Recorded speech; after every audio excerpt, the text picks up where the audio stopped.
landscapes and lunar poop. Well, the first thing I would like to show, and you can hand it around, is this lunar globe. Please careful, it's an old one. And you can see it has some written stuff on the front, but the funny thing is on the back side. There is missing a part of the moon. Why is that? Well, actually this moon globe was made in 1963. So the Russians already sent a probe to the moon, which went around and took a picture, a very blurry picture.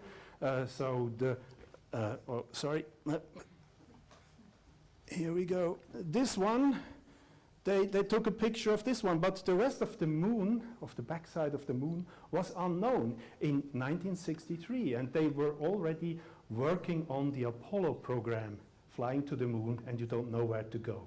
So this is really funny. As you might know, 6 times they landed on the moon, 6 Apollo landings. Here you have the landing positions. I have another globe at home. I didn't bring it along. I think the other one is nice to show, but this one is also very funny because when you look closer, you can see there is 2 times Apollo 18 on it. Well, Apollo 18 never happened. Why is that?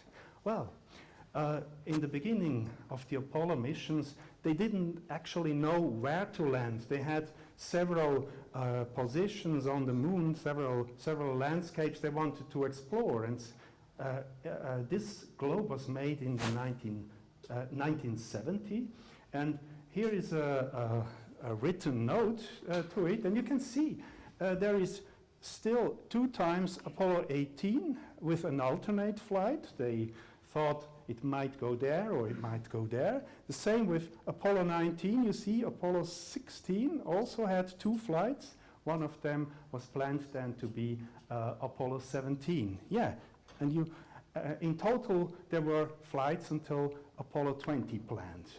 But there is always a problem of money. So on January the 4th in 1970, Apollo 20 was cancelled because they needed a rocket for Skylab. This was the first space station of the United States, and they needed a rocket to launch it. So they needed one of the rockets that were proposed to go to the moon. And just like 1 year after Apollo 11, already Apollo 18 and 19 were cancelled. So these all didn't go to the moon. The last mission was Apollo 17, and it was the only and the first Apollo mission where a scientist was aboard. Usually the astronauts that went to the moon were test pilots. They needed to have nerves like steel, so they needed test pilots and not scientists. But the last mission here, Harrison Schmitt was a geologist that went to the moon, and he proposed to fly here, to this place, which is Copernicus crater.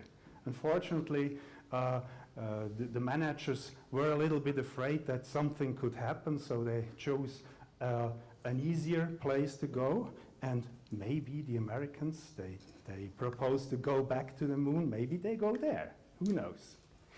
Okay, let's go back to Apollo 12. Apollo 12 was the second moon landing, and this was really a fun crew that went to the moon.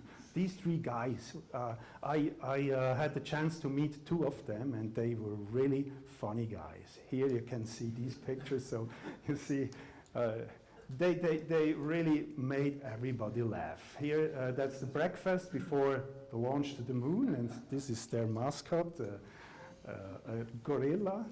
Well, actually, this one didn't fly to the moon, it stayed there. This is the crew walkout, and they went to the rocket. This was a day where it was raining, and there were light storms, and the Apollo managers were discussing, should we launch, is it safe to launch? And some of them said, it's not safe, we should postpone the launch.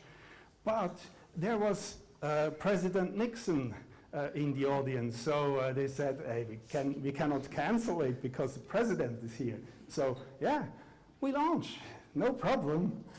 They launched. This was not in the night, by the way. This is because of the very bright light of the rocket that makes the surrounding look like night. But it was a daylight launch. And about 20 seconds after liftoff, there was a flash, and it hit the rocket twice. And at this moment, you can imagine you sitting in your capsule with your two colleagues, and then you have all your lights and your numbers which start going wrong. They had, everything was blinking and nobody knew what happened. And the commander had his hand on the pull to abort the launch, but he was, as I said, a guy with steel nerves, so he didn't pull the trigger. And then they asked mission control, hey, what can we do? What should we do? And there was one flight controller, this was John Aaron, he said, try SE to aux. SE, one of the switches, to auxiliary position. And now I have one of these switches, well, actually not a flown one. I would be very proud. This would cost like $200,000. This is only $200. So I give this to you. I hope that I will get it back afterwards. So, try SE to aux. So if you're sitting there, you have a panel like this. There are 24 instruments, 566 switches, 40 event indicators, and 71 lights. And you have the chaotic situation in the capsule, and one is saying, just push the button SE to aux. Where is it? And nobody knew, because they never needed it. But Alan Bean, on the on the right-hand side, he knew, he could remember the training. Hey, I think I know where it is. And it was there, you see here, the switch, position auxiliary, and everything came back to life, and no problem was there. So they went to the orbit of Earth, and nothing happened, and they could actually fly to the moon.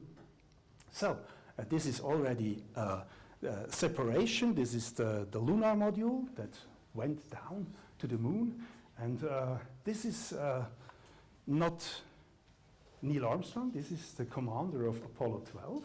It's Pete Conrad, and he was quite cool. He had a bet with a guy who said, NASA gives you the words to say when you get off the lunar module. He said, no, I could say like, it might be a small step for Neil, but for me it's a real far jump to do. And the guy said, you're crazy, let's bet on this. And he actually said these words. So, when they worked on the moon, they had a lot of tasks. This is the checklist of Apollo 11. Apollo 11 was going out, taking some pictures, put on some experiments, but that's all. But on Apollo 12, they had a lot of experiments to bring with them, so they needed a small booklet here.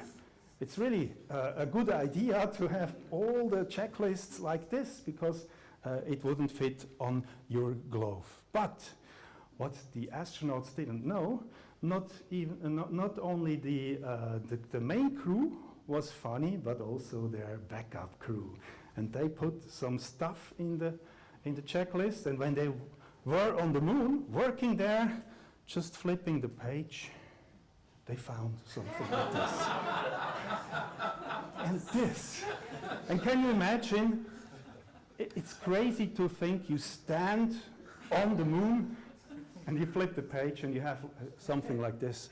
So they really laughed around, but the microphone was open, so everybody could hear on Earth, so they couldn't tell what they saw, because, you know, the Americans, they don't like this stuff. So they had to come up with another story, something like, it's only a joke or whatever, but they couldn't tell people what it really was. Yeah, that's something really funny. Let's talk about food and what you do with food aboard. This is actually not really space food. You can buy this. There is an astronaut on it, and it smells good and it tastes nice, but it's really not astronaut food. It's much more different. It's well, actually, in the 1970s, you could buy, as a normal person, you could buy some stuff like this, Tang. Ever heard of Tang? I have. Oh.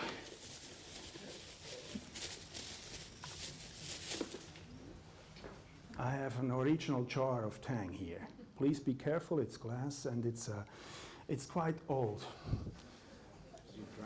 This I received it already empty. So, but Tang was actually produced for the astronauts. Tang was a powder that you could mix up with water, and then you had something that what's the word? It felt like orange juice, but not really orange juice. It's something not really good.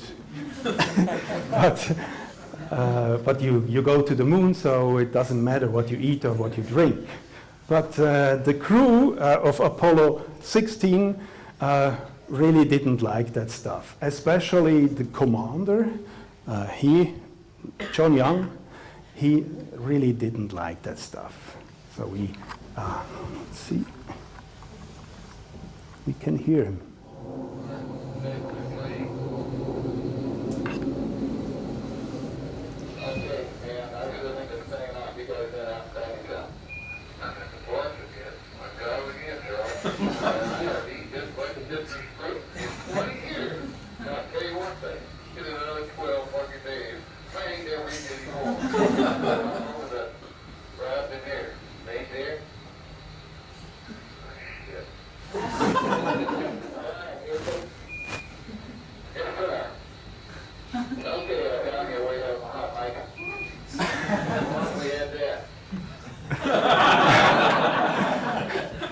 One more time, it's you shouldn't shout out on the hot mic when everybody can listen.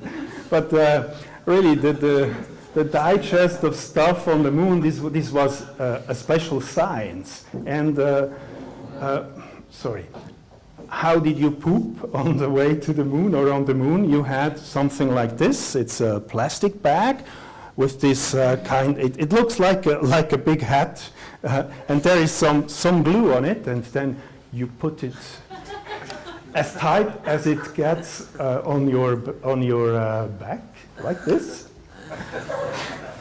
Of course, without trousers. And then you have a little bit to help, because you are in weightlessness, so you need to pull a little bit or whatever. And in the end, if everything is in the bag, and by the way, I think it was Apollo 9 or Apollo 10, there was a transcription of the talking aboard. One guy said, "Hey, there is something floating around." And another astronaut said, "That's not from me."